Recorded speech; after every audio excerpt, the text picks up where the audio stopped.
Hello, this is Rory with the Love Chat, and today's topic is, what are breadcrumbs? Now, this is video number 224. If you have a question you'd like for me to consider featuring on the Love Chat, please write it in a comment below, and if you enjoy my videos, I would be so very grateful if you'd subscribe and hit like. Additionally, if you'd like coaching on your situation, just visit my website, thelovechat.net/coaching. Now then, what are breadcrumbs? How did we come up with the idea of breadcrumbs? What do they have to do with relationships? Simply put, breadcrumbs are when you give someone just enough to keep them interested, even if you're not necessarily interested. So what does just enough really mean? Well, it could mean likes, could mean pursuing, it could mean texting, it could mean viewing your social media, it could mean reaching out and asking how you are only to disappear the next day. It's confusing, and it makes no sense. And oftentimes, really surrounding breadcrumbs is half desires. 1 foot in, 1 foot out. I kind of want this, I don't really want this. I kind of want to talk to them, I don't really want to talk to them. I kind of want them to give me all of their time and attention, but I want nothing to do with them. Most often, breadcrumbing is a tactic to try and get someone in your life, or if somebody's doing this to you, somebody's trying to get you into their life so that they know that you're there if they need you. Other times you'll see breadcrumbing based on someone else's indecision. For example, if I'm in a relationship, the relationship breaks up, I've been broken up with, and now I'm going into no contact, focusing on myself, yada, yada, yada, and my ex reaches out.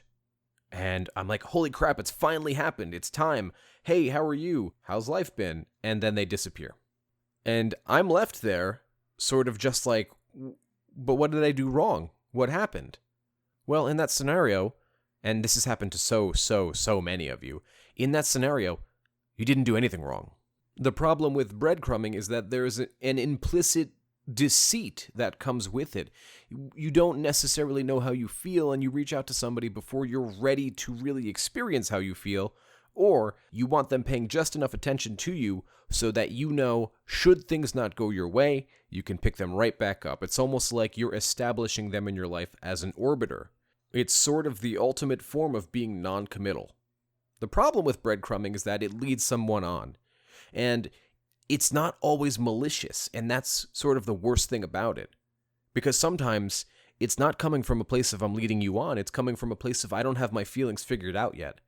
What's problematic about that is, if someone doesn't have their feelings figured out, they shouldn't necessarily be reaching out to their old fling or their ex, or maybe someone they would like to date who they know has been kind of orbiting around them this whole time. It is inherently manipulative, even if you don't mean it manipulatively, because you haven't figured yourself out enough, and now you're involving someone else in your own personal inconsistency.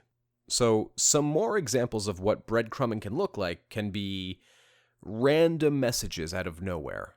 They can be DMs. They can be looking at your Snapchat stories or Instagram stories. They can be anything that makes the person that's being breadcrumbed say, so you're doing all of this, and if you're putting in this much effort, why don't you put in the rest of the effort so we can just finally date and be done with this? It's confusing, and we're not sure what to do about it.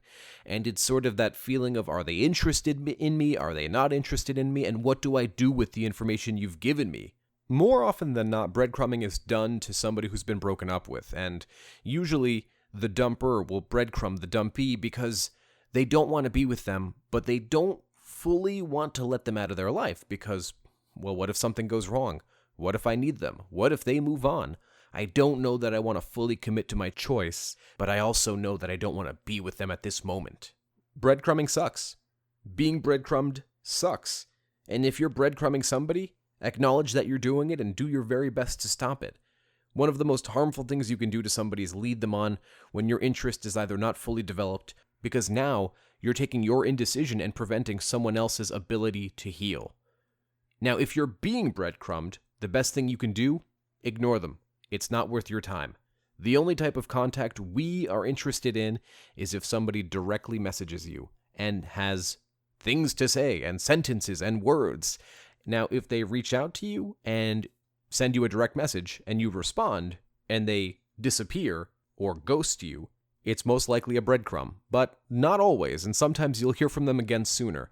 there's a bit of hot and cold behavior because they're not fully sure what the next move is.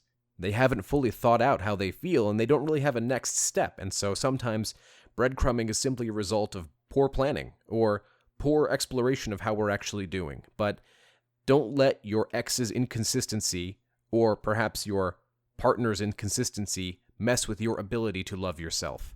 We only respond to full messages. We don't respond to likes or snaps or anything like that because it's simply an unknowable. We can't know.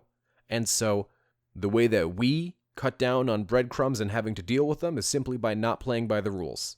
If somebody breadcrumbs you, then do the self-loving thing and don't participate. But if they want to directly message you like adults, well then you can play ball. So I hope this one's been helpful, and that's all I had for today. If you like my video, I'd be very grateful if you'd subscribe and hit like. Please leave me a comment below and tell me what topics you want me to consider in the future. Additionally, if you'd like extra videos weekly, private live streams with me, and free giveaways of my best-selling book on Amazon, just visit my Patreon. Patreon.com/thelovechat. Until next time.